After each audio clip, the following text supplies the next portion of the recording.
सहनाववतु सहनौ भुनक्तु सह वीर्यं करवावहै तेजस्विनावधीतमस्तु मा विद्विषावहै। ओम शांति शांति शांति। वैदिक जीवन पद्धति जो वैज्ञानिक पद्धति है, आध्यात्मिक पद्धति है, धार्मिक, सामाजिक, आर्थिक, मानसिक, शारीरिक हर प्रकार से उन्नति का जो साधन है, जो ऋषियों की परंपरा है, जो हमारे महापुरुषों की परंपरा है, जो हमारे पूर्वजों की पुरखों की परंपरा है, उसके हम सच्चे संवाहक बने, उस जीवन को हम जिएं जिससे इस जीवन का और इस जगत का कल्याण कर सकें। ऐसा उपदेश, ऐसा संदेश हमको कल्याणी वेदवाणी से मिलता है। वेद माता की गोद में हमारा भरण पोषण होता है। हम इस प्रकार से अपने जीवन को उन्नत बनाते हैं, इस प्रकार से अपनी समस्त ज्ञान परंपरा को, ऋषि परंपरा को आगे बढ़ाते हैं। तो इसमें निसंदेह, निसंकोच हमको सतत लगे रहना चाहिए। दुर्जनों का काम है कार्य को रोकना, खलल डालना, विघ्न बाधा पहुंचाना, क्षतिग्रस्त करना, परंतु वहीं पर विद्वानों का कार्य है, धीर गंभीर अनुभवी लोगों का कार्य है कि सामने कुछ भी समस्याएं आ जाएं, कितने भी विघ्न बाधा आ जाए, जो श्रेय मार्ग है, जो कल्याण का मार्ग है, जो धर्म का मार्ग है, उससे कभी विमुख नहीं होना। कांटे तो अपना काम करेंगे, लेकिन फूल कभी खिलना छोड़ते नहीं हैं। फूल तो खिलेंगे, उन्हीं पुष्पों का, उन्हीं फूलों का अधिक मान होता है, उन्हीं का महत्व होता है जो कांटों में भी खिलते हैं। तो इस संसार में दुर्जनों का सज्जनों के साथ सदा से वैर रहा है। जो दुर्जन हैं, जो पापी हैं, जो कुटिल हैं, जो दुष्ट हैं, उनसे कभी भी यह संसार खाली नहीं रहा है। तो हमको उनका कभी भी उनकी परवाह ना करते हुए उस साथ साथ हमको आगे बढ़ने का प्रयास करना चाहिए। दुख भी मिलेगा, अपमान भी मिलेगा, इन अपमानों को, इन दुखों को सहन करते हुए जो ध्येय मार्ग है, जो श्रेय मार्ग है, उसमें सदा आगे बढ़ते जाना है। प्रभु की भक्ति के साथ, मैत्री के साथ, करुणा के साथ, सौहार्द के साथ आगे बढ़ेंगे तो पापी कितना भी जोर लगा लें, वो कभी भी हमारा अहित नहीं कर सकते। हमको जागरूक रहने की आवश्यकता है। हमारे अंदर भी दो प्रकार की शक्तियां काम करती हैं, एक आसुरी शक्ति, एक दैवी शक्ति। एक आसुरी संपदा, एक दैवी संपदा। इनमें हम दैवी संपद से युक्त होकर के सदा ऊपर उठने का प्रयास करें, देवत्व के गुणों से अपने झोली को भरें, तब जाकर के जीवन हमारा सुव्यवस्थित होगा। और यही सच्चा मानव जीवन है। आरंभ से लेकर के अंत तक इसकी सन्निधि में रहें, वेद के आदेश उपदेश को, निर्देश को, संदेश को आत्मसात करें। हमारा कभी भी अकल्याण नहीं होगा। जो जिसका काम हो तो करता रहेगा। संसार में जो गाली देने वाले गाली देते रहेंगे, जिसके पास जो है वही देगा। इसलिए ये कहा कि प्रभु भक्त मैत्री, प्रभु हमें पापी पुरुषों से बचाए। प्रभु भक्तों का मित्र कभी हिंसित नहीं होता है, सदा सदा बढ़ता रहता है। तो प्रभु का भक्त हम बने, उस परमात्मा के भक्त बने, तो हम इन पापियों से बचेंगे। पाप की वृत्ति जो हमारे अंदर उठती है, जो अधर्म की वृत्ति उठती है, उससे हम बच जाते हैं। तो बहुत ही सुंदर मंत्र है, मैं इसको लिखता हूं, फिर आगे चर्चा बढ़ाऊंगा।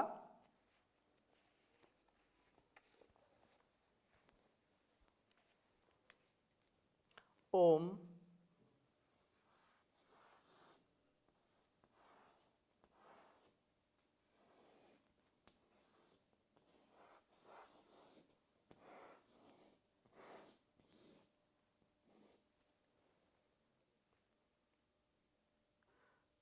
त्वं नः सोम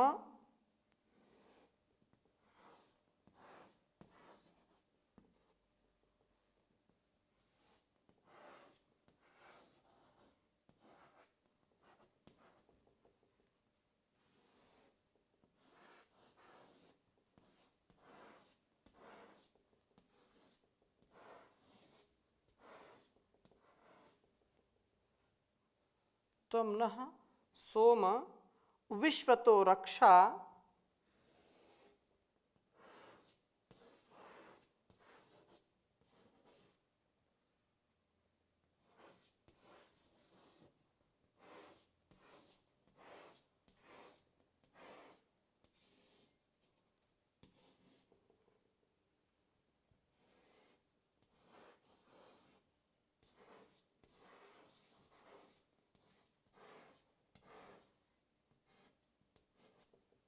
विश्वतो रक्षा अराजन्न घायतः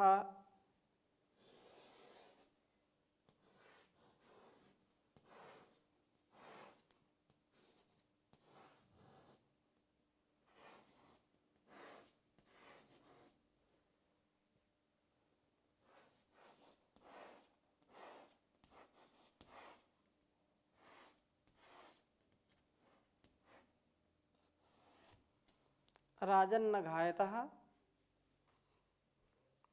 न रिष्येत् त्वावतः।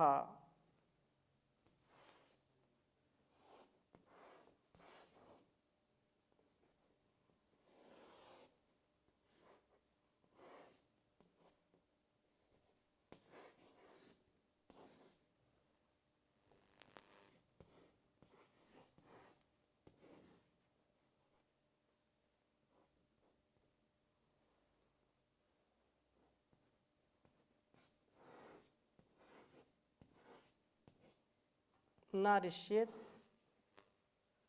वावतः तवावतः।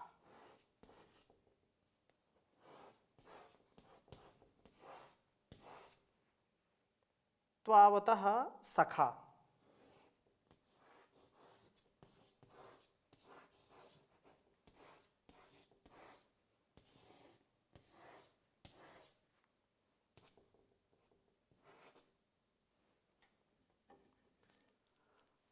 ओम त्वं नः सोम विश्वतो रक्षा राजन्न घायतः नारिष्येत् तवावतः सखा। ओम त्वं नः सोम विश्वतो रक्षा राजन्न घायतः नारिष्येत् त्ववावतः सखा। प्रभु की भक्ति के साथ, मैत्री के साथ जब हम जीवन व्यतीत करते हैं तो हमको कोई भी शत्रु दबा नहीं पाता, कोई भी पापी हमारे ऊपर अपना आधिपत्य, अपना अधिकार नहीं जमा पाता है। बहुत ही सुंदर प्रार्थना यहाँ पर कही है। और हम जो दुर्जन लोग हैं, उन दुर्जनों से कैसे बचें? दुर्जन की जो प्रवृत्ति होती है वह हमारे लिए बड़ी घातक होती है। अपना प्रभाव हमारे ऊपर डालने में वह समर्थ हो जाते हैं जब हम प्रभु की भक्ति नहीं करते। प्रभु की भक्ति का तात्पर्य क्या है कि प्रभु के जो गुण हैं, प्रभु की जो प्रेरणाएं हमारे लिए हैं, प्रभु का जो उपदेश हमारे लिए जो कल्याणकारी वचन हैं, जो संदेश है उनको हम आत्मसात करें। माता पिता गुरु आचार्यों की सन्निधि, उनकी शरणागति से हम जैसे उज्जवल भविष्य वाले बन जाते हैं। हमारा जीवन देदीप्यमान हो जाता है ज्ञान से, विवेक से, त्याग से, समर्पण से। वैसे ही जब हम उस परमात्मा की सन्निधि को प्राप्त करते हैं तो उससे हमारे जीवन में दुर्गुण दुर्व्यसन दुर्व्यवहारों को हम छोड़ करके उसकी कृपा से अहिंसित जीवन जीते हैं। हिंसा हमारे ऊपर किसी की जो है विशेष रूप से हमको प्रभावित नहीं करती है। तो हे सोम त्वम नः सोम, कहा कि हे शांत प्रभो त्वम आप नः हमें, विश्वतः सब ओर से अघायतः, पाप व बुराई को चाहने वाले पुरुषों से रक्षित कीजिए। हे राजन, सारे संसार का शासन करने वाले प्रभो, त्वावतः सखा, आप जैसे का मित्र नरिष्यत हिंसित नहीं हो सकता। हम लोक में भी इस बात को बहुत अच्छी प्रकार से समझते जानते हैं। यहाँ पर बात कही कि जो तुम्हारी सन्निधि में, तुम्हारी जो कृपा में रहता है उसको कभी भी कोई हिंसा नहीं सताती है, उसको कोई हिंसित नहीं कर पाता है। हम लोक में देखें कि कोई गांव का प्रधान है, कोई सांसद है, कोई मंत्री है, कोई मुख्यमंत्री है, कोई प्रधानमंत्री है। जितना जितना पावरफुल व्यक्ति होगा और उस पावरफुल व्यक्ति से जिसके संबंध होते हैं तो गांव के लोग उससे डरते हैं, क्षेत्र के लोग उससे डरते हैं। अरे इसकी तो मित्रता बड़े पावरफुल व्यक्ति से है, इसकी मित्रता मंत्री से है, इसकी मित्रता राजा से है, प्रधानमंत्री से, राष्ट्रपति से है, तो इससे बचो। दुष्ट लोग भी उससे बचते हैं, उसको सताने का दुस्साहस कभी भी करते नहीं हैं। हम इस लोक में ऐसी जब रीति नीति देखते हैं, सिद्धांत ऐसे देखते हैं, तो यहाँ पर कितना सुंदर उपदेश किया है कि जो उस परमात्मा की सन्निधि में रहता है, जो सबसे बड़ा राजा है, राजाओं का भी जो राजा है, जो सबका स्वामी है, स्वामियों का भी स्वामी है, जो सबका पति है, वो अधिपति है, वो विश्वपति है, वो ब्रह्मांडपति, वो जगतपति है, उसकी जो मित्रता करता है उसको दुनिया की कोई ताकत झुका नहीं सकती। उसको दुनिया की कोई ताकत, कोई माई का लाल कभी दुखी नहीं कर सकता है। लेकिन उसकी मित्रता को हम समझें, जानें, हम उसको आत्मसात करें, उसको कम से कम अनुभव करें, तो हम जीने का जो मर्म है, जीने का जो ढंग है, जो निर्द्वेष होकर के, निर्द्वंद्व निरहंकार होकर के जो जीने का भाव है, उसको समझ करके जीवन जीने की कला सीखें। यही वैदिक जीवन पद्धति है, ये वेदों का संदेश उपदेश है हमारे लिए। हम उस प्रभु को अपने हृदय में सदा बसाएं। उस परमात्मा का जो मित्र होता है वो निश्चित, वो कभी भी वो कभी हिंसित नहीं हो सकता है। प्रभु का स्मरण हमें पापों से बचाता है, हम पाप से बचते हैं, अधर्म से बचते हैं, अन्याय से, अविद्या से, अंधकार से, अज्ञान से, हर प्रकार के अभाव से बच जाते हैं। हम प्रभु के भक्त बन जाते हैं, अर्थात हम उसका अनुभव करें, प्रभु की गोद में अपने को अनुभव करके हम निर्भयता को प्राप्त होते हैं। उस समय अघ को चाहने वाले पुरुषों का हम शिकार नहीं बनते। राजन न घायतः, इस प्रकार संसार में त्वा यतः, प्रभु जैसों का अर्थात प्रभु भक्तों का मित्र बनने पर हमारी हिंसा कभी नहीं होती है। इन प्रभु भक्तों के संपर्क में आने से हमारी वृत्ति भी सुंदर बनी रहती है। ये प्रभु की ओर चलते रहने से हमारा लक्ष्य भी पूरा हो जाता है। मन में, तन में बहुत दिव्यता आ जाती है। इनके मित्र बनकर के, इनके पीछे चलते हुए हम भी प्रभु के समीप पहुंचने वाले हो जाते हैं। प्रभु हमें पापी पुरुषों से बचाते हैं, बचाएं। प्रभु भक्तों का मित्र कभी भी हिंसित नहीं होता है, कोई भी उसको परेशान नहीं कर सकता, कोई उसको दुखी नहीं कर सकता है। इस प्रकार से यदि हम इस जीवन को जीना चाहते हैं तो प्रभु की भक्ति के बिना और कोई संसार में दूसरी युक्ति नहीं है। उसकी भक्ति से ही शक्ति मिलती है, उसकी भक्ति से ही हमको मुक्ति मिलती है। तो ऐसा यह जो प्रार्थना का भाव है हमारे हृदय में उतर जाना चाहिए। संसार में लोग दुखी करने के लिए बैठे हुए हैं। यदि हम प्रभु के भक्त हैं, प्रभु की भक्ति से, उसके आदेश से हम अपने जीवन को जीना चाहते हैं तो हम निसंदेह सुखी रहेंगे। इस संसार में सच्चा सुख वही पाता है जो वेद के अनुकूल जीता है, वेद के अनुकूल अपने आचरण को करता है।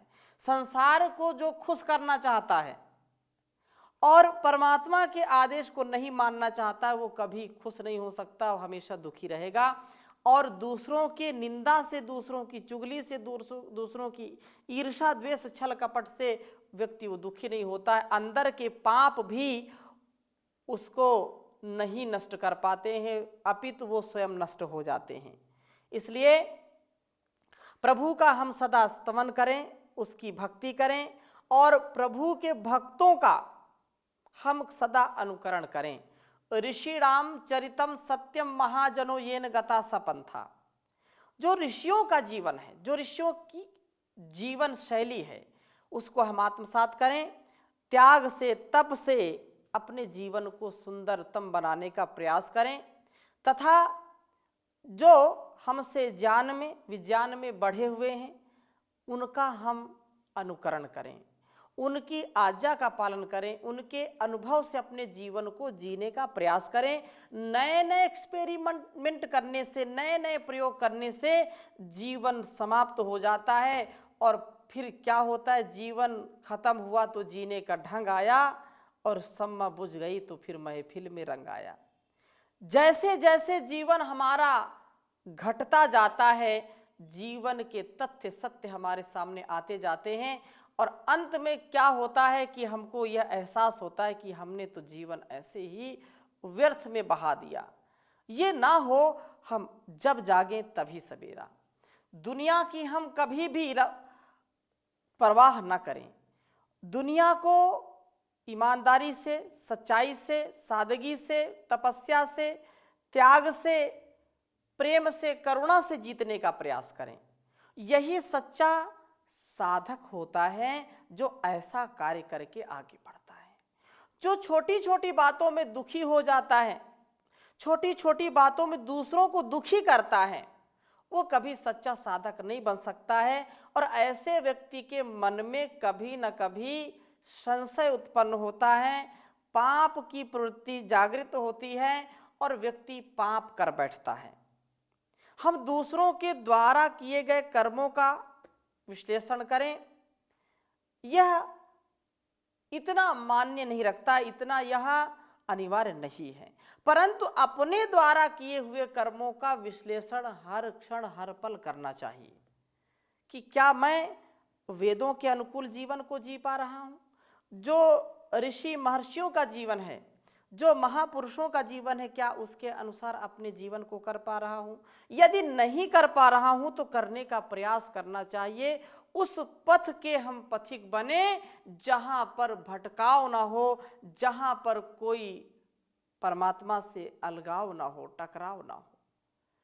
इस प्रकार से यदि हम जी सकते हैं तो संसार के लोग कुछ भी कहें, ददतु ददतु गालिम गालिमन्तो भवन्तः वयमिह तद्भावे गालिदाने समर्थः जगति विदितमेता दीयते विद्यमानं नहि शशक विषाणः कोऽपि कस्मै ददाति, कोऽपि कस्मै ददाति। संसार में नीतिकारों ने लिखा है कि तुम संसार की परवाह मत करो। लोगों की परवाह मत करो, क्योंकि लोगों का काम यही है, कुछ ना कुछ तो कहेंगे ही कहेंगे, लोगों का काम है कहना, लेकिन आपका काम है उनकी बातों को सहना और अंदर ही अंदर आनंदित रहना। बाहर से प्रभावित यदि हम हो गए तो दुखी होंगे, अंदर ही अंदर अपने आप को परमात्मा में समर्पित करें, परमात्मा की प्रति निष्ठा भक्ति के साथ जिएंगे, उसकी आज्ञा का पालन करेंगे तो सुखी रहेंगे। संसार में कोई गाली देगा, देते रहिए, कोई अपशब्द कहे, कोई भला कहे, कोई बुरा कहे, कोई मान करे, अपमान करे, घबराना नहीं। निंदन्तु नीति निपुणा यदि वास्तुवन्तु, लक्ष्मी वसतु आगच्छतु यथेष्टम, अद्यैव वा मरणमस्तु युगान्तरे वा, न्यायात् पथः प्रविचलन्ति पदम न धीराः।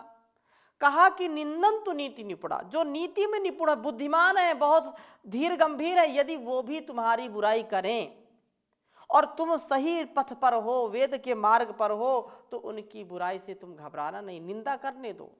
निंदन्तु नीति निपुणा यदि वास्तुवन्तु, चाहे निंदा करें चाहे स्तुति करें। लक्ष्मी समाविशतु गच्छतु वा यथेष्टम, वो लक्ष्मी धन संपदा आए चाहे बिल्कुल चली जाए, अभी लक्ष्मी समाविशतु गच्छतु वा यथेष्टम, अद्यैव वा मरणम, आज चाहे मेरी मृत्यु हो जाए, अद्यैव मरणमस्तु युगांतरे वा, चाहे युगों तक जीना पड़े तो भी न्याय के पथ से कभी विचलित नहीं होना। न्यायात् पथः प्रविचलन्ति पदम न धीरा, उनको एक बार जो इस ज्ञान की मार्ग पर, जो भक्ति के मार्ग पर, अध्यात्म के मार्ग पर आगे बढ़ जाते हैं, वो कभी भी पीछे पैर नहीं रखते, कभी भी रण में पीठ नहीं दिखाते हैं। इस प्रकार से ददतु ददतु गालिम गालिमंतो भवंता, संसार में बहुत लोग गाली देने वाले हैं, उस ईश्वर को भी नहीं छोड़ते समय पर, उसको भी गाली देते हैं, लेकिन यह एक सत्य है, ये एक तथ्य है जो श्लोक में बताया गया कि ददतु ददतु गालिम गालिमंतो भवंता। अरे दुनिया के लोगों जो गाली देने वाले हैं, दीजिए, खूब दीजिए गाली, पानी पी पी करके गाली दीजिए। क्यों? क्योंकि गाली मंतो भवंता, आपके पास गाली है, आप गालीवान हैं। जिसके पास धन होता है वो धनवान होता है, जिसके पास बुद्धि होती बुद्धिमान होता है, जिसके पास शक्ति होती शक्तिमान, जिसके पास बल होता है बलवान होता है। तो ऐसे जिसके पास गाली है वो गालीवान है। तो गाली वाले के पास जाओगे तो गाली मिलेगी, धन वाले के पास जाओगे तो धन मिलेगा, बुद्धि वाले के पास जाओगे तो बुद्धि मिलेगी। जो ज्ञान जिसके पास है, ज्ञानवान है, वो ज्ञान बांटेगा। तो उनका दोष नहीं है। जगत ये संसार में वयमीय तद्भावे, जैसे आपके पास गाली है, मेरे पास तो गाली नहीं, तो मैं आपको क्या गाली दूंगा। अब आपने गाली सुन ली तो इसका मतलब यह है कि आपने उसके द्वारा दिए गए अपशब्दों को स्वीकार कर लिया, लेकिन आपके पास वो नहीं है, गाली है ही नहीं, आप बिल्कुल रिक्त हैं, शुद्ध हैं, बुद्ध हैं, पवित्र हैं। तो आप बदले में गाली दे दिए तो समझो आप भी गालीवान हो गए, बुद्धिमान आप नहीं हैं। तो गाली कोई दे तो सुन लो, इस कान से सुनो, इस कान से निकाल दो। जगत विदित में तत् दीयते विद्यमानम, इस संसार में पब्लिक है, सब जानती है। क्या? जिसके पास जो है वही देता है। नहीं शशक विषाणा कोपी कस्मै ददाती। खरगोश का सींग होता नहीं, कोई बोले कि खरगोश का सींग ले आओ जी, आप कैसे ला के देंगे? खरगोश का सींग होता ही नहीं है। इसलिए जो धीर गंभीर विद्वान होते हैं उनका चरित्र, उनका आचरण देदीप्यमान होता है।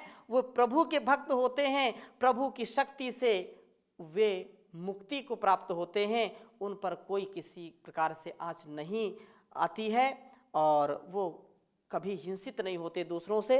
तो आज की कक्षा को यहीं पर विराम देते हैं शुभ संकल्पों के साथ। अगली कक्षा अगले नए मंत्र के साथ करेंगे।